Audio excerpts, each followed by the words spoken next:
Hello, hello. How's everybody doing today? Okay, so here's what's going on and what I've done. Now that I have a good idea of what is available to us in terms of workouts over at the facility and also made the decision regarding Team Builder, we are pretty much dialed in at this point. And what I find is with sometimes these activities-based courses, you have to make some adjustments on the front end.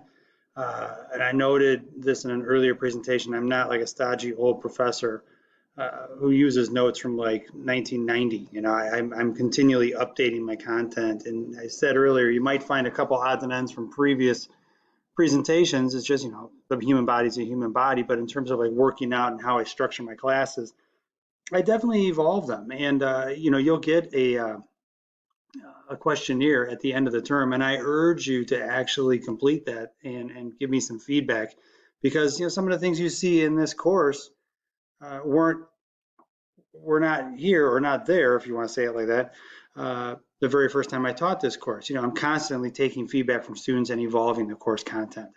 Okay, well, you probably saw come through if you have an email link to the announcements page, a new test showed up. And I'm in student mode. You can see I'm in student preview mode here. And so in here, you can get to your check for learning assignments either through the announcements. I do that deliberately so you can just link right out from the announcements, or when you go into the learning modules, if we open up the learning modules, you'll see in module 1 here, I added check for learning 1, and then I put the due dates on that. And then you have also the posts and responses that have been put in as well. As it stands right now, you'll be able to see post and response 1 and 2 because we're in week 1 and those would be first response and second response, but you will not be able to see 3 and 4. So let's open this up and take a quick look. Right, so post and response 1, post and response 2, check for learning 1, it's all right here. So here's the thing, when you go in, check for learning is not due for another, we'll see today's the 10th, it's not due for another 8 days, another whole week. I'm opening this up now because I had some feedback from students who are taking other courses. They also have family obligations. And so I'm giving you the flexibility to be able to go ahead and open up, have your slides side by side with the check for learning and, get yourself that 100% on that CFL. But I'm leaving that open and opening it early, if you will, to give you the opportunity to knock that thing out early. So you're welcome on that. Now, with all homework assignments, I give, and this is just my own philosophy, I give a week minus a minute. So if I assign it on a particular day, or it was originally assigned on a Monday, you have all the way through until Sunday at 11:59 p.m. to get that thing done.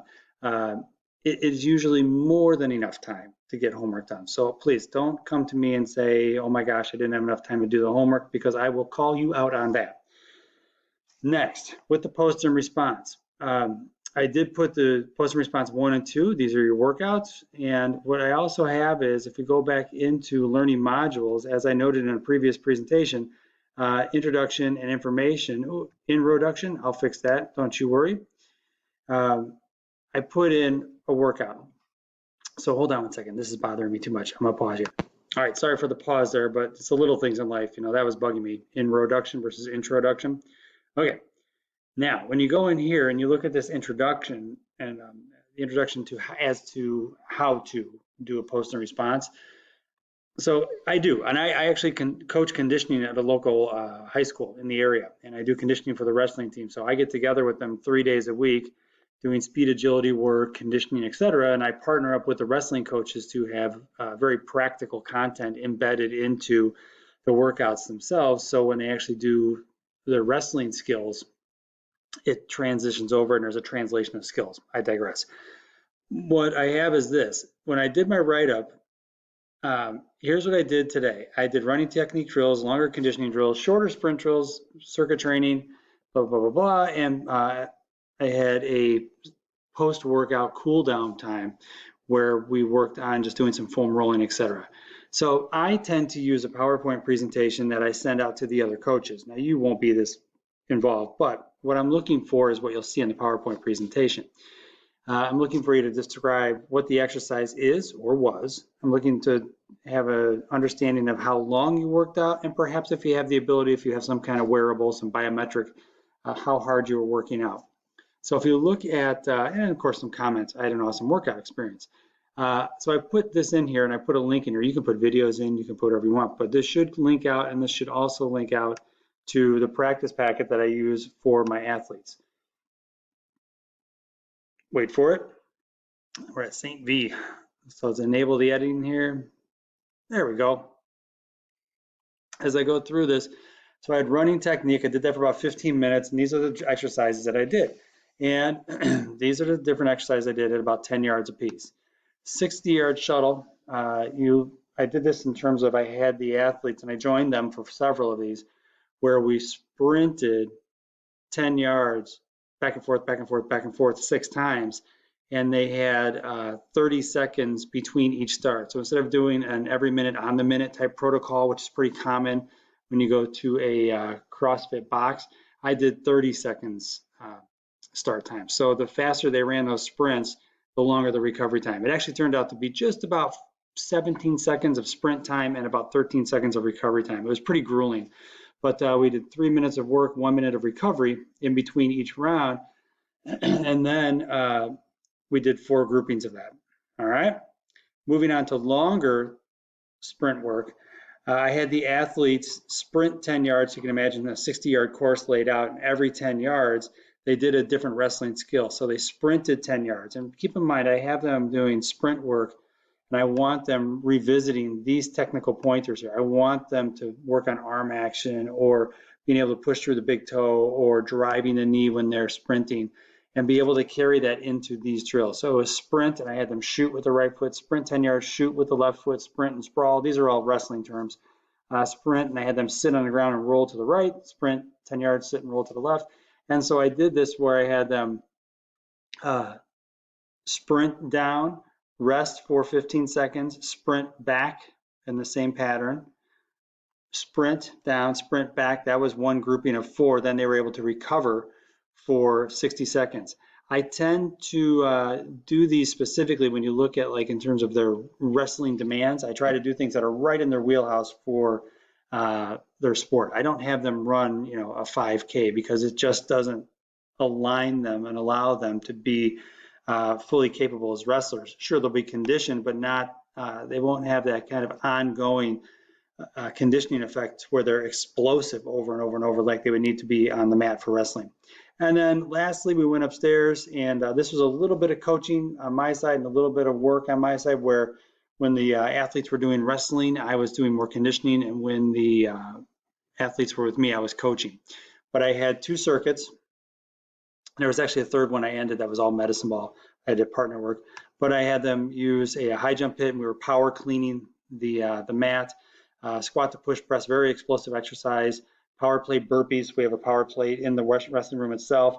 And then just 45-degree skater hops where I had them hopping laterally, side to side, exploding, pushing off through the big toe, utilizing the hips for that explosiveness. And then side planks for some core work. We did that as a group. Next group, stair sprints. We have a staircase in the building itself. It's, I think 6 flights of stairs that we have them sprint down and up. So each one of these were done for 1 minute. And they would work with me for 1 minute on stair sprints, and then they would go with coach and work on a wrestling skill for 1 minute. Then they'd come back to me, and we would do medicine ball explosive rotation. Then they would go to coach and do a wrestling skill. So this was set up as a circuit. So I had different athletes each time they work with me, 1 in sprints, 1 in explosive torso rotation, 1 in power play push-up, blah, blah, blah, blah, blah, blah. And we got together for the core work at the end. So they would be in their own station while they were with me, but they would actually wrestle each other while they were with coach. It was grueling. And I'll tell you, when you look at athletics in general, most sports require the athletes to work at a very high level beyond anaerobic threshold. And this is exactly what these athletes needed. Now, what you'll notice is if we scroll all the way back to the top, and this is all cut out, these athletes are in week 8. So this isn't the first workout, first week kind of stuff that you're doing. We're talking about, we've already eased them in through the learning curve, if you will, and established a base for them. And now we're able to really step on the gas pedal. And what you'll see over into the next couple of weeks, and we'll talk about this later on in classes, they're actually going into sectionals and regionals over the next couple of weeks. So we begin our process of tapering them and pulling them out of the harder workouts and the longer duration workouts and tapering their workouts so they can focus more on wrestling skills and be able to be highly functional in that area. They still need to be conditioned, but not to the same extent that you see in this workout. All right, guys, I hope that helps. You can feel free to post little PowerPoint presentations, little videos, whatever you like. If you want to shoot a video and then you put a link in there on YouTube, that's totally fine. One of the points I make regarding these workouts, if you're uncomfortable doing a video or saying what time you work out specifically or what your actual physical location is, I get that, because I mean there's a lot of creepy people in the world. So you definitely don't have to tell us exactly where you are and what time you're working out. So feel free to just kind of leave that part vague. But what I'm most interested in are like the nuts and bolts, the meat and potatoes of what you did for your workout. All right, guys, I hope you're all well. I hope you are enjoying the summer so far with your workouts. I look forward to your posts and response. Please keep in mind when you do post, to get full points, you need to respond to somebody else's post. Thanks, guys. Have a great one.